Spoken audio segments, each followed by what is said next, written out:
মাগো বিদ্যাপতি সরিষা ছড়াতে ছড়াতে চলেছে। আর এমন তো সময় বিশ্বা বসু বলছে আমরা এসে গিয়েছি। আর এমন সময় কি করেছে বাবা, সরিষাগুলো ছড়ানো বন্ধ করে দিয়েছে। দিয়ে বলছে কোথায় মহারাজ আমার নীলমাধব? বলো ওই দূরে তাকিয়ে দেখো, ওই গাছের তলায় নীলমাধব। তুমি ততক্ষণ নীলমাধব দর্শন করো, আর আমি ওই বন থেকে ফুল ফল চয়ন করে আনি। এইবার বাবা বিদ্যাপতি নীলমাধব দর্শন করছে। যেখানে বাবা নীলমাধব আছে সেই গাছের তলায় একটি জ্বলন্ত অগ্নিকুণ্ড দাউ দাউ করে জ্বলছে। আবার সেই গাছের ডালে একটি চক্রবাস পাখিও বসে রয়েছে বাবা। আর সেই পাখিটি গাছের ডাল থেকে বাবা সেই জ্বলন্ত অগ্নিকুণ্ডে ঝাঁপ দিয়ে পড়ছে আর বলছে, এই জ্বলন্ত অগ্নিকুণ্ডে যারে মৃত্যুবরণ হয় সে বৈকুণ্ঠ লাভ করে। এই জ্বলন্ত অগ্নিকুণ্ডে যারে মৃত্যুবরণ হয় সে বৈকুণ্ঠ লাভ করে। এই জ্বলন্ত অগ্নিকুণ্ডে যারে মৃত্যুবরণ হয় সে বৈকুণ্ঠ লাভ করে। এই বলছে, আর পাখিটি বলতে বলতে মাগো উড়ে চলে যাচ্ছে। কি বলছে জানো? ও বনির পাখি রে,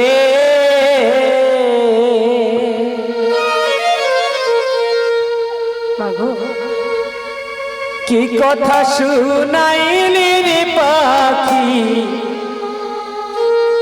আমার কর্ণেতে। ও পাখি, ও বনির পাখি রে,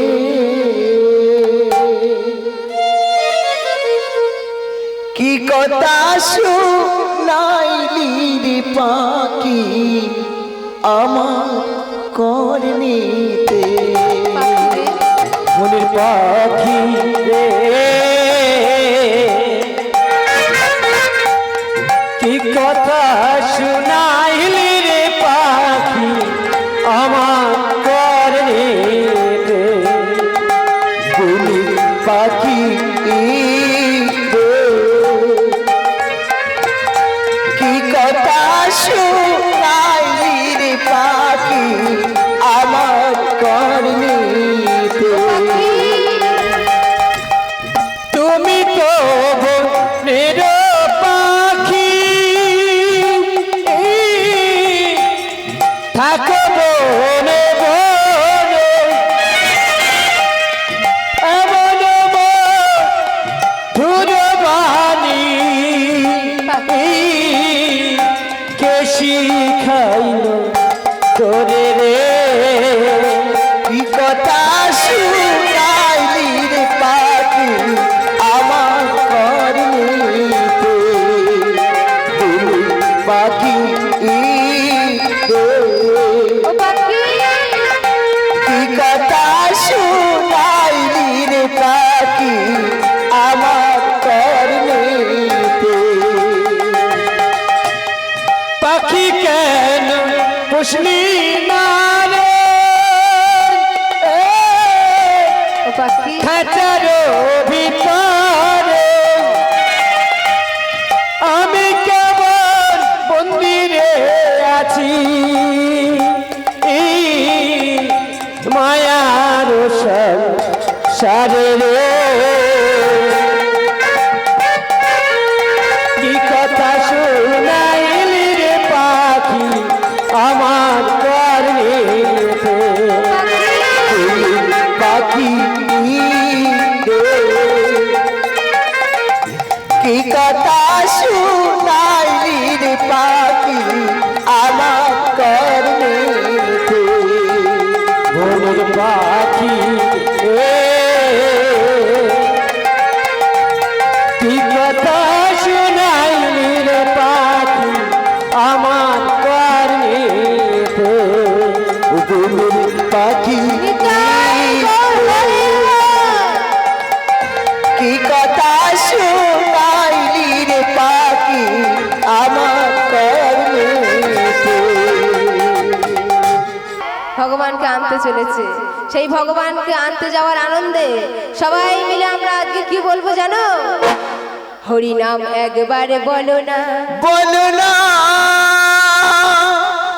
কৃষ্ণ নাম একবার একবার বলো না, বলো না এই হরিনাম জপ অবিরাম, এই নাম জীবনের সাধনা। সবাই মিলে বাহু তোলে। হরিনাম একবার বলো না, কৃষ্ণ নাম একবার বলো না, এই হরিনাম পথের সম্বর, এই হরিনাম পথের সম্বর, এই নাম একবার বলো না। হরিনাম একবার বলো না, কৃষ্ণ নাম একবার বলো না, বলো না, এই হরিনাম জপ অবিরাম, এই নাম জীবনের সাধনা, এই নাম জীবনের সাধনা। পৃথিবীতে সব কিছু রবে, একদিন তুমি চলে যাবে। পৃথিবীতে সব কিছু রবে, তুমি আমি সবাই চলে যাব। ওমা, এই পৃথিবীতে যা কিছু আছে সব কিছু থাকবে কিন্তু বাবা, কিন্তু আমরা সবাই চলে যাব, তাই না বাবা? গাড়ি বাড়ি টাকা পয়সা ব্যাংক বাংলো যা কিছু আছে সব কিছু এখানে থাকবে, শুধু আমরা থাকবো না।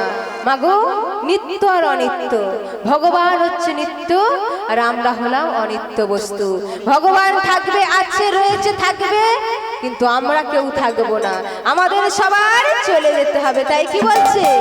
পৃথিবীতে সব কিছু রবে, তুমি আমি সবাই চলে যাবে। পৃথিবীতে সব কিছু রবে, তুমি আমি সবাই চলে যাব। ওই বিষয় বাড়ি সুন্দর নারী, ওই বিষয় বাড়ি সুন্দর নারী, ওই বিষয় বাড়ি সুন্দর নারী, এই বিষয় বাড়ি সুন্দর নারী। সব কিছু এখানেই রবে। কৃষ্ণ নাম, কৃষ্ণ নাম একবার বলো না, হরি নাম একবার বলো না, হরে কৃষ্ণ নাম জপ অবিরাম, হরে কৃষ্ণ নাম জপ অবিরাম, এই নাম জীবনের সাধনা, এই নাম জীবনের সাধনা।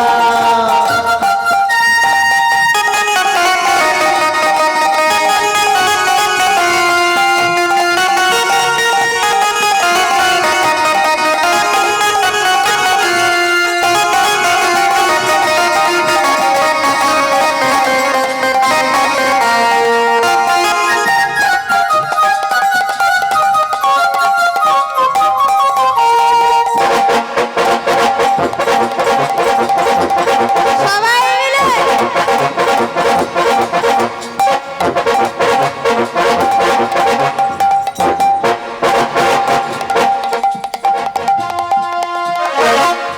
ওমা, তাহলে সব কিছু থাকবে, আমরা থাকবো না, তাই কি বলছে? পৃথিবীতে সব কিছু রবে, একদিন তুমি চলে যাবে।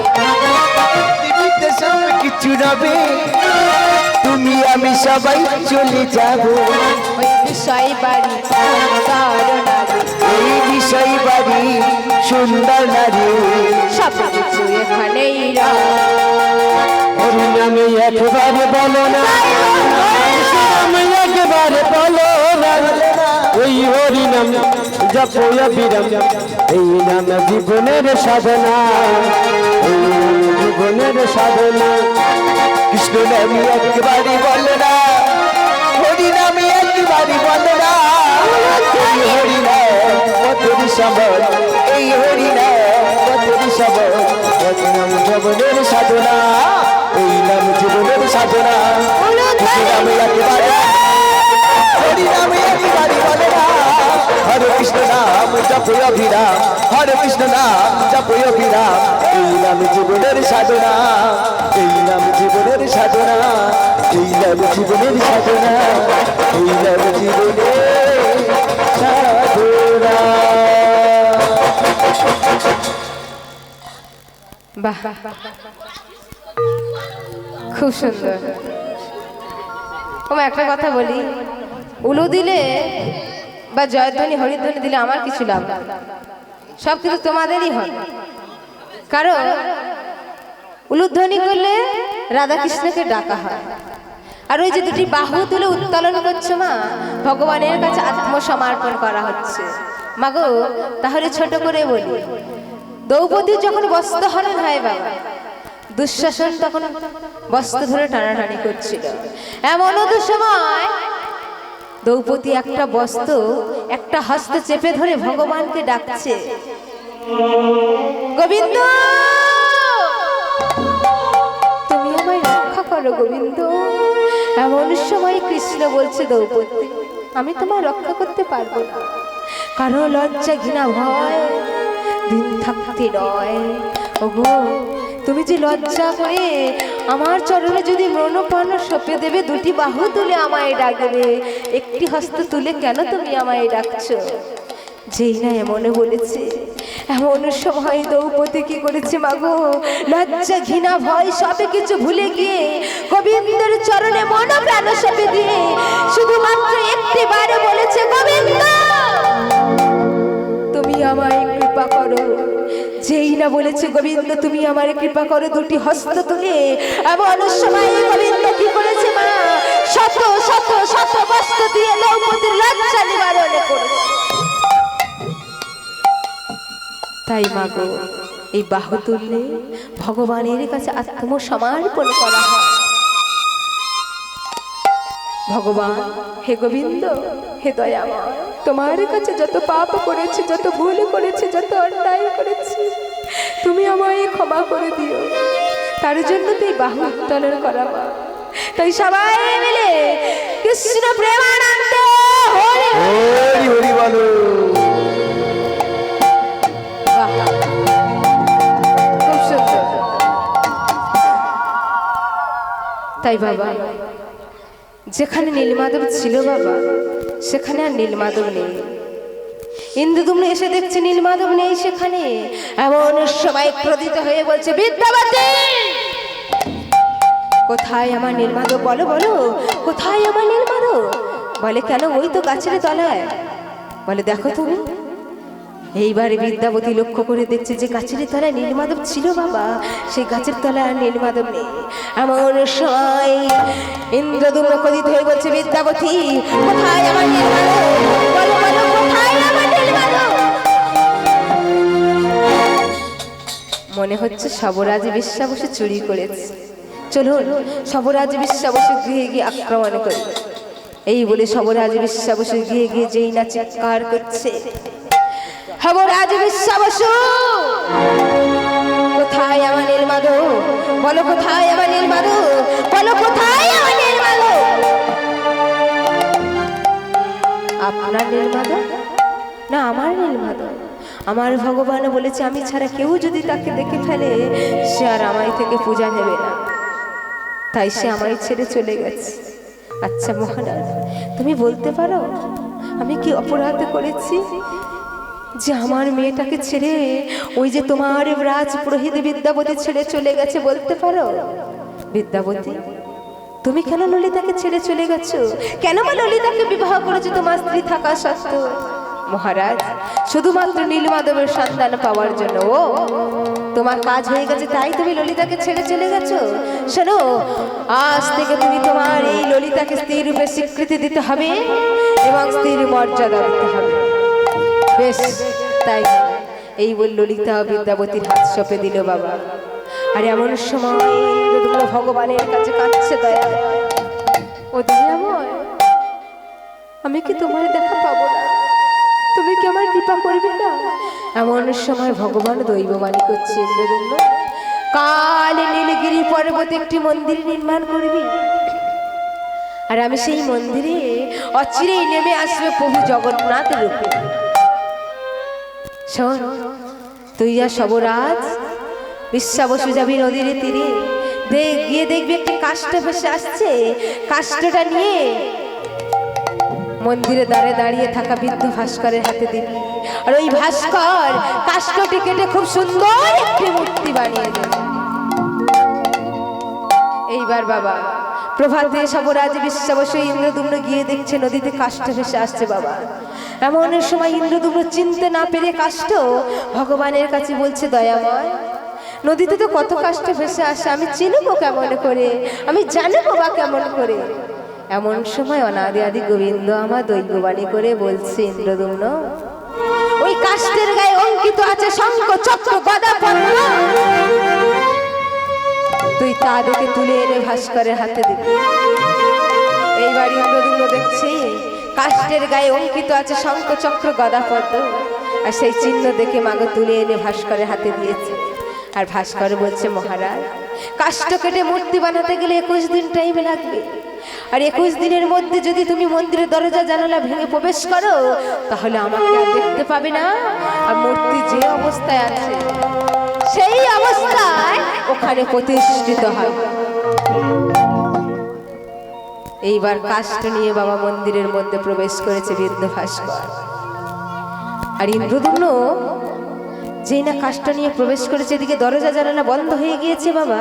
আর ইন্দ্রদুম্ন কান পেতে শুনছে, এই বুঝে মূর্তি বানানো হয়ে গেল, এই বুঝে মূর্তি বানানো হয়ে গেল। এদিকে বাবা কাষ্ঠ কাটার আওয়াজ হচ্ছে, মনে ভাবছে মূর্তি বানানো হয়েছে। 13 দিনের মাথায় মাগো মন্দিরের দরজা জানালা ভেঙে ইন্দ্রদুম্ন মন্দিরের মধ্যে প্রবেশ করে। যেই না প্রবেশ করেছে ইন্দ্রদুম্ন দেখছে মূর্তির হস্তপদ তৈরি হয়। মূর্তির হস্তপদ তৈরি হয়নি দেখে ভগবানের কাছে কাঁদছে, ইন্দ্রদুম্ন দয়াময়, ও দয়াময়, আমি তো ভুল করেছি, সত্য ভঙ্গ করে মন্দিরের মধ্যে প্রবেশ করেছি, দয়াময় আমি ভুল করেছি, তুমি আমার কৃপা করো। এমন সময় ভগবান দৈববাণী করছে, ইন্দ্রদুম্ন ভুল যখন তুই করেছিস ভুলের মাসুল তোকে দিতে হবে। শোন, তুই যখন সত্য ভঙ্গ করে মন্দিরের মধ্যে প্রবেশ করেছিস, এই মূর্তি যে অবস্থায় এখানে আছে সেই অবস্থায় এখানে প্রতিষ্ঠিত হবে ইন্দ্রদুম্ন। আর এই মূর্তি কেমন ভাবে প্রতিষ্ঠা হবে জানিস ইন্দ্রদুম্ন? তাহলে বলিস,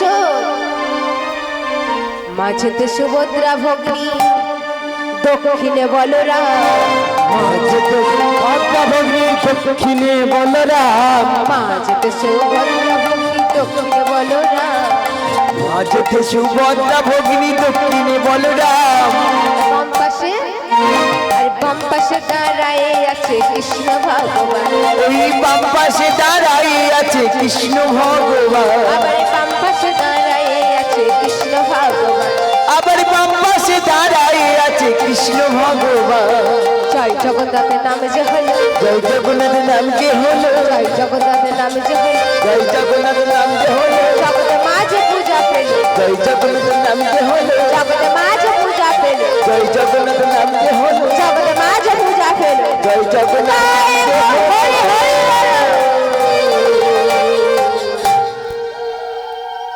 এইভাবে মাগো জগন্নাথের মূর্তিটি প্রতিষ্ঠা হয়েছে উড়িষ্যা কটক শহরে। মাগো ইন্দ্রদুম্ন প্রতিষ্ঠা করেছিলেন মাগো।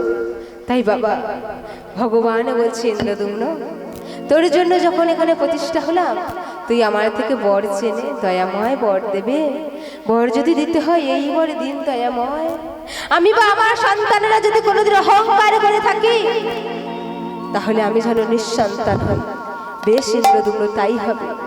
ওগো দয়াময়,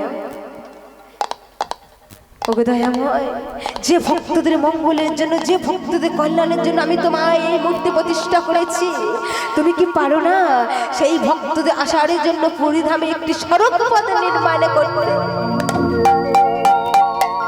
তাই হবে ইন্দ্রদুম্ন। তবে শোন, তুই যদি তোর ওই 18টি সন্তানকে বলি দিতে পারিস, যেখানে বলি দিবি সেই জায়গার নাম হবে সড়ক পথ ও 18টি নালা। তাই ইন্দ্রদুম্ন তাই করেছিল মাগো, এই আমাদের মতো ভক্তদের মঙ্গলের জন্য, আমাদের মতো ভক্তদের কল্যাণের জন্য মাগো তার 18টি সন্তানকে বলি দিয়েছিল মাগো। দিয়ে ইন্দ্রদুম্ন নিঃসন্তান হয়েছিল বাবা। এমন সময় ভগবান বলছে, ইন্দ্রদুম্ন তোর তো সব শেষ হয়ে গেল, তুই আরো কিছু চা দয়াময়। বর যদি দিতে হয় এই বর দিন দয়াময়, যে ভক্তদের মঙ্গলের জন্য, যে ভক্তদের কল্যাণের সন্তানের জন্য আমি আমার 18টি সন্তানকে বলে দিয়েছি, সেই ভক্তদের চরণ ধুলি যেন আমার 18টি সন্তানের মাথায় পড়ে। বেশ, তাই হবে। তাই বাবা বলছি, ইন্দ্রদম্ন আরো কিছু চাইবি দয়াময়?